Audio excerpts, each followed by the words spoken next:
Halo teman-teman semua, jumpa lagi dengan saya, Ciku Bibi Nurfiana. Kali ini saya ingin memaparkan materi yaitu tentang menganalisis riset pasar dan informasi pemasaran. Jangan lupa ya di subscribe dan like YouTube saya. Oke, kita mulai ya. Suatu perusahaan jika ingin terus bertahan, mereka tidak segan melakukan riset pasar. Contohnya adalah gambar di samping. Gambar di samping ini menunjukkan bahwa konsumen sedang melakukan pembelanjaan. Barang apa sih yang diborong semuanya, ya kan? Bagaimana barang tersebut bisa sampai ke tangan konsumen? Ini adalah bagian dari riset pasar. Riset pasar sangat berperan penting di sini. Dan keberhasilan suatu produk itu tergantung pada seberapa besar produk tersebut diterima serta disukai konsumen. Karena produk tersebut sesuai dengan selera konsumen. Mengingat kebutuhan dan keinginan konsumen yang sangat bervariasi, sehingga perusahaan perlu melakukan sebuah penelitian atau riset untuk mengetahui produk apa yang sesuai dengan kebutuhan dan keinginan pasar. Jadi, riset pasar adalah suatu metode yang sistematis yang digunakan oleh suatu perusahaan untuk memperoleh, mengumpulkan, serta menganalisis data terkait pasar dan konsumen, di mana hasil dari riset pasar tersebut digunakan untuk kebijakan strategi pemasaran perusahaan serta kebijakan lainnya. Jadi suatu perusahaan tidak boleh melupakan yang namanya riset. Riset itu sangat penting. Tujuan salah satunya itu mengetahui selera, dan tujuan lainnya adalah untuk kebijakan baik jangka pendek maupun jangka panjang. Nah, langkah-langkah dalam riset pasar bisa kita lihat seperti ini. Ada yang namanya masalah, lalu kita mulai menyusun rencana riset. Jadi misalnya seperti ini. Ketika perusahaan itu sudah berjalan, tiba-tiba menemui suatu permasalahan, ya kan? Nah, bagaimana kita mencari solusi? Nah, solusi itu bisa kita dapatkan ketika kita mulai menyusun rencana riset terlebih dahulu. Setelah itu kita menentukan sumber data, lalu kita mengumpulkan data-data yang ada. Dalam pengumpulan data, kita mengenal ada dua data dalam memperolehnya, yaitu data primer atau data pokok yang berupa observasi, wawancara, lalu angket, instrumen. Dan yang lainnya adalah data sekunder atau data pendukung. Biasanya didapatkan dari laporan, data perusahaan, data toko, data konsumen. Itu data sekunder atau data pendukung. Setelah kita mengumpulkan data-data itu, kita menentukan desain risetnya. Desain risetnya itu secara apa? Di era sekarang ini saya mengelompokkan desain riset menjadi dua, yaitu desain riset secara offline dan desain riset secara online.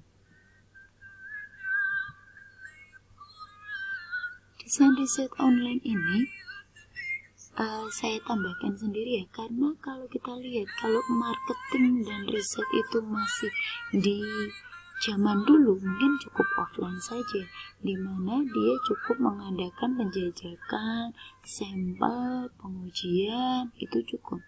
Tapi sekarang yang sedang trending itu adalah online.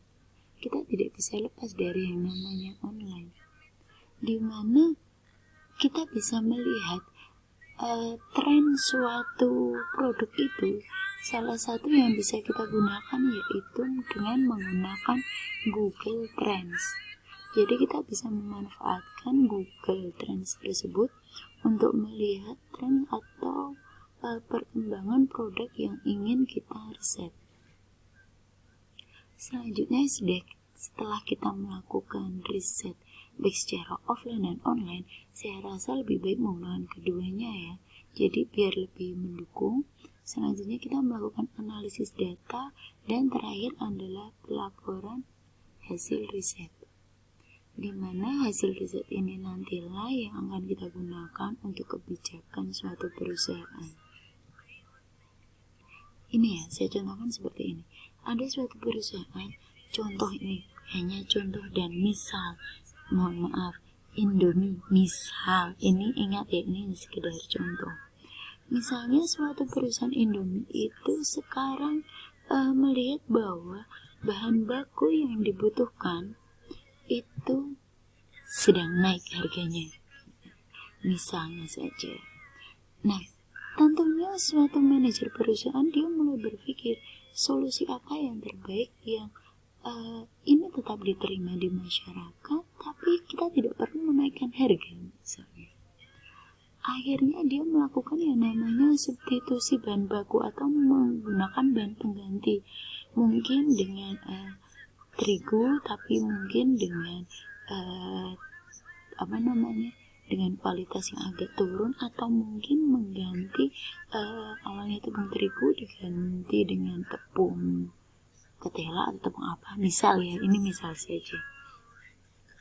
Ketika dia sudah mendapatkan substitusi bahan baku, akhirnya dia mulai melakukan testimoni atau penjajakan ke customer.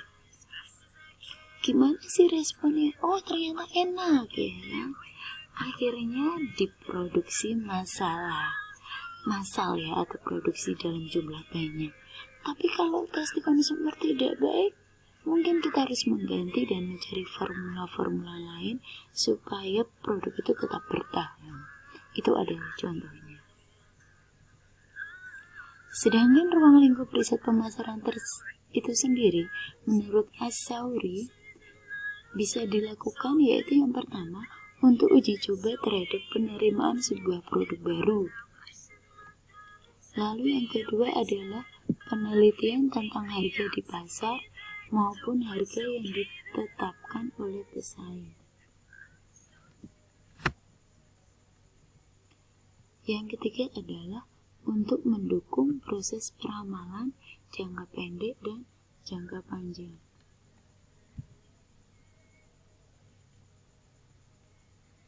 Yang keempat, untuk melihat atau meneliti tentang produk yang dapat bersaing itu apa. Dan yang kelima, untuk mengetahui potensi pasar, karakteristik pasar, pangsa pasar, dan tingkat penjualan. Jadi riset itu bisa digunakan untuk berbagai hal, itu ya intinya teman-teman ya. Jadi misalnya kita mau melihat ancaman persaingan, bisa. Mau untuk produk yang baru muncul, boleh. Untuk inovasi produk, bisa. Atau mungkin sekarang yang lagi hit, yang lagi langka-langkanya masker, misal gimana sih caranya? Nah, mungkin sekarang dengan masker kain, misalnya seperti itu. Kita lanjut ke informasi pemasaran. Nah, riset pemasaran itu membutuhkan informasi serta menghasilkan informasi yang berguna bagi perusahaan. Jadi baik antara riset maupun informasi itu ada suatu ketergantungan. Informasi pemasaran berkaitan dengan sebuah sistem. Ya, ingat, informasi pemasaran itu berkaitan dengan sistem, di mana terdiri dari sebuah input diolah atau diproses menjadi output yang digunakan untuk pengambilan suatu keputusan. Jadi riset ini digunakan untuk menghasilkan informasi, dan informasi digunakan untuk melakukan kebijakan selanjutnya suatu perusahaan. Kita kesimpulan. Yang pertama, informasi merupakan bagian dari riset pemasaran. Riset pemasaran sangat dibutuhkan oleh setiap perusahaan untuk pengambilan kebijakan, baik jangka pendek maupun jangka panjang. Dan yang ketiga, riset itu membutuhkan langkah yang sistematis. Dan terakhir, dalam melakukan riset di era sekarang, perusahaan harus tetap menjalankan offline yang tadi saya contohkan, penjajakan, interview, sampel, pengujian, ya kan? Tapi kita harus memanfaatkan kemajuan teknologi dengan melihat tren yang berkembang di dunia internet.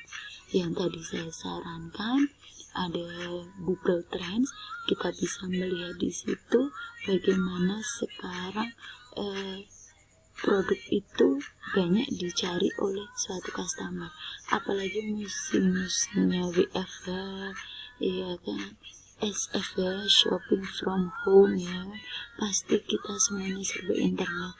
Dari situ kita bisa melihat kira-kira tren yang lagi berkembang apa, dan itu bisa dijadikan riset oleh suatu perusahaan.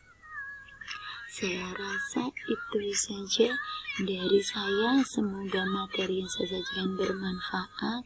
Jika ada kekurangan, mohon dimaafkan. Bisa menambahkan komentar untuk perbaikan video saya selanjutnya. Terima kasih. Jangan lupa untuk like, subscribe, dan nyalain lonceng ya di channel saya, Wiwin Murphy. Jumpa lagi di lain kesempatan.